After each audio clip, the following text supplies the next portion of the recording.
tous pour cette 7e journée et nouvelle semaine de confinement que nous ouvrons ce matin par un texte absolument fondamental que nous lisons comme épître de la messe d'aujourd'hui, le texte du livre des rois qui rapporte le jugement de Salomon.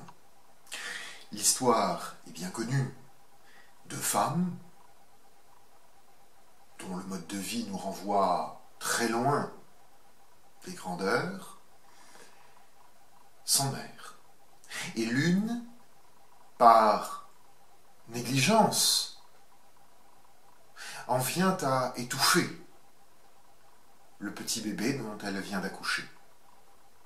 Alors, emportée par la convoitise et le désir, elle substitue l'enfant mort à celui de l'autre femme et prend le bébé vivant comme le sien. Évidemment, la mère est alors éperdue de douleur et se précipite auprès du tribunal de Salomon. Et le roi, sommé de rendre justice, voit devant lui deux femmes qui se présentent à lui de façon tout à fait semblable, comme étant la vraie mère et dépossédée de leur enfant par une injuste, une inique, une sombre machination. Rien ne les différencie, de sorte que le roi ne peut résoudre le litige. Alors il recourt à une ruse qui consiste à menacer de couper l'enfant vivant en deux pour donner à chacune des prétendantes la moitié de l'objet de leur litige.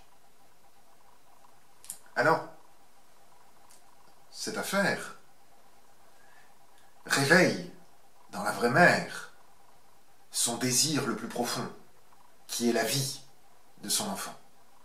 Aussitôt, elle renonce à son droit et supplie le roi qu'on laisse l'enfant en vie pour permettre à l'autre de renoncer à sa plainte et ainsi sauver l'enfant.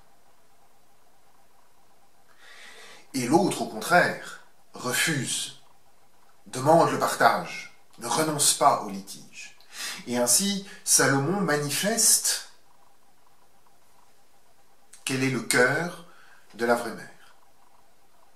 Alors prêtons-nous quelques instants à un jeu, un peu rhétorique, me direz-vous, en imaginant ce que la plaidoirie de la fausse mère adresse comme discours à la vraie mère. On pourrait le résumer en deux phrases. Défends ton fils et parais de cette manière devant le roi, semblable à moi. Et du même coup, tu perdras toute chance de le garder. Et ainsi, la solution qui s'impose, c'est de renoncer à ton droit. Et de cette manière, perdre ton enfant. La vraie mère se trouve alors prise dans un jeu de contradictions d'où il n'y a pas moyen d'échapper. Et le jugement de Salomon, en concentrant l'attention des plaignantes sur la vie de l'enfant, fait apparaître, au-delà de ces contradictions, un point fixe, un point de repère, qui permet à la vraie mère d'apercevoir une porte de sortie que son cœur de mère lui fait choisir.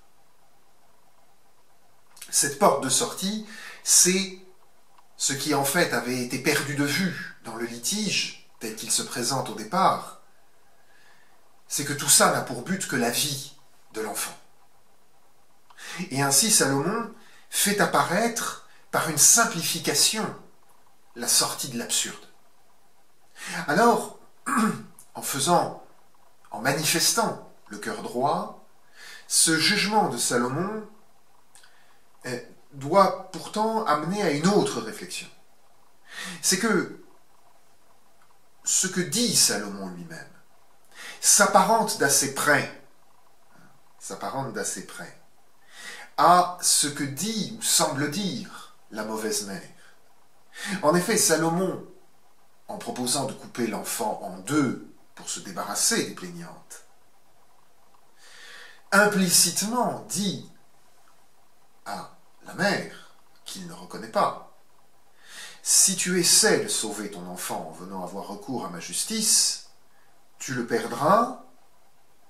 Si au contraire tu renonces au litige et au droit légitime de garder cet enfant, tu le sauveras.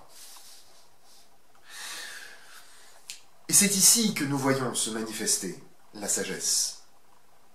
Car ce qui est manifesté dans ce texte de l'Ancien Testament, c'est que la sagesse de la mère, la sagesse, la volonté profonde, disons, non pas la sagesse, mais la volonté profonde de la mère, c'est la vie de l'enfant.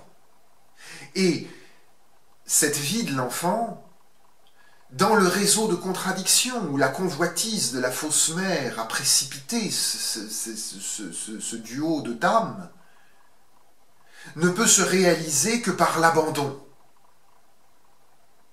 Et cet abandon, c'est celui que Salomon exige de la mère. Et la mère comme Salomon apparaissent alors comme deux figures du Christ. Salomon parce qu'il dit une phrase: perds ton enfant pour le sauver, et si au contraire tu essaies de le sauver, tu le perdras,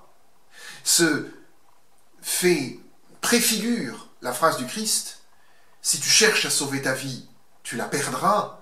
Si tu perds ta vie à cause de moi, précise-t-il, tu la sauveras.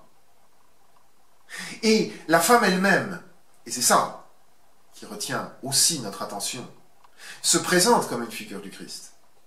Car si le Christ accepte de perdre la vie pour que ceux qui l'appellent à devenir ses frères conservent la vie, c'est parce qu'il suit le même raisonnement. Dans le réseau de mensonges, de contradictions, où la logique du péché a enfermé la sagesse du monde, il y est nécessaire que la croix elle-même se fasse comme miroir de la sagesse du péché pour rendre la vie. Au contraire, les opposants du Christ apparaissent comme des miroirs de la mauvaise femme, celle qui veut subrepticement capter à elle, saisir, entraîner vers elle l'enfant de l'autre. C'est par Belzéboul que tu chasses les démons. Si tu fais un miracle, nous t'accuserons de le faire par l'ennemi invisible. Et si tu ne fais pas de miracle, c'est que tu n'es pas le vrai témoin. Nous voyons alors se dégager la figure de la croix comme étant la sagesse de Dieu en jugement contre la sagesse du monde.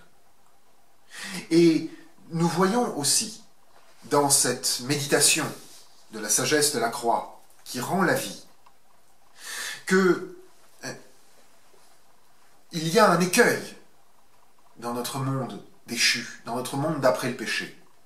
C'est que dans le discours humain, si clairement mis en scène dans la dispute tragique de ces deux femmes du livre des rois, il y a souvent la volonté de masquer, de dissimuler, n'est-ce pas, nos erreurs, nos faux pas, de noyer sous les impressions contradictoires ce à quoi nous voudrions renoncer, et à la lumière de notre pauvre conseil, le mensonge et la duplicité prennent alors des allures d'expédients commodes pour rendre la vie à des cadavres honteux. Et c'est ainsi que, dans les relations, et en particulier quand les relations impliquent autorité, la tentation de la domination par ce jeu de contradictions où l'on emprisonne l'autre est si forte si tentante.